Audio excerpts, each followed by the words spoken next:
Dan Bang, Salam. ini terkait Amar Zoni yang akhirnya dikabulkan oleh Majelis Hakim akan dihadirkan itu sidangnya secara offline tanggal 4 Desember nanti. Itu sudah sesuai kah Bang? Ya, sesuai dengan prediksi saya ya, Hmm. karena memang perkara ini kisruh ya. Maksudnya dari awal memang yang saya pernah sampaikan antara kementerian sama dirjen Hmm.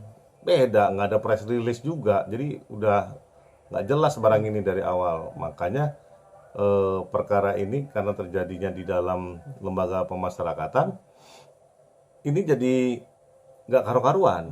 Nah, majelis hakim yang di Jakarta Pusat ya, Hmm.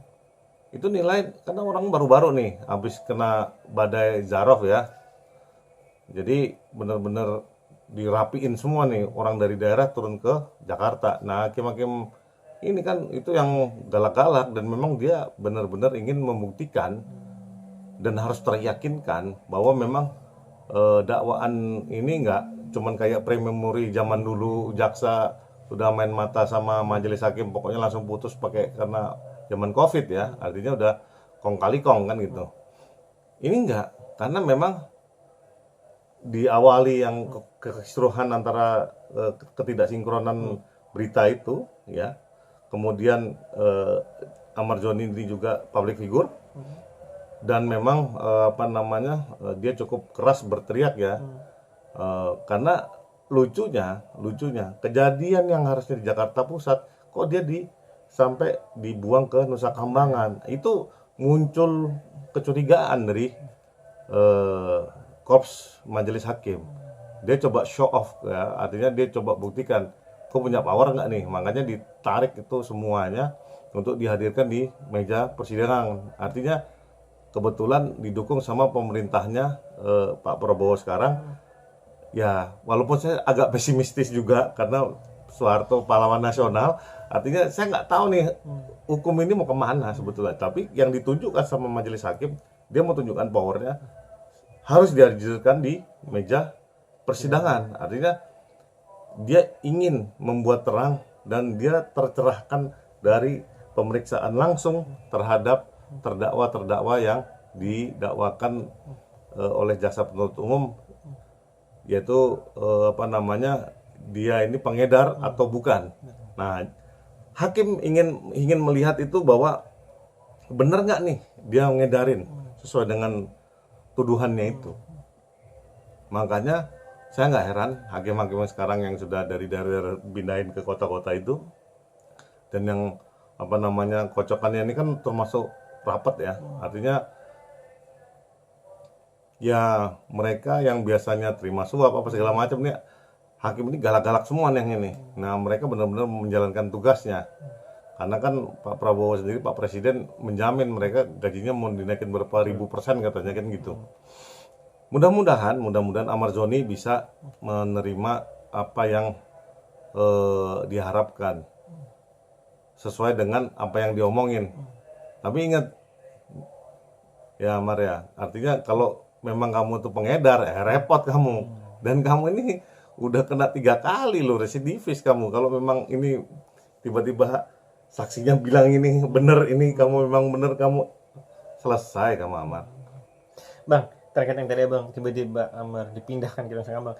Kan seharusnya bisa dibilang kalau nggak salah ya. Kalau sudah terdakwa sudah yang pelaku atau terpidana sudah ingkrah, itu baru benar-benar pindah ke Nusa Kambangan. Ini untuk balikin lagi ke Jakarta untuk sidang yang jadinya offline karena kan majelis hakim bilang juga atau dari ibu angkat dan dari atas ini bilang kalau nanti sidang online kan terganggu sinyal lah atau apa untuk apalagi saksi kan yang benar-benar pembuktian saksi. Ini gimana bang? Yang jelas hakim punya kuasa penuh untuk menghadirkan atau mengontrol segala macam jalannya persidangan untuk kepentingan pro justisia dan kepentingan dari terdakwa.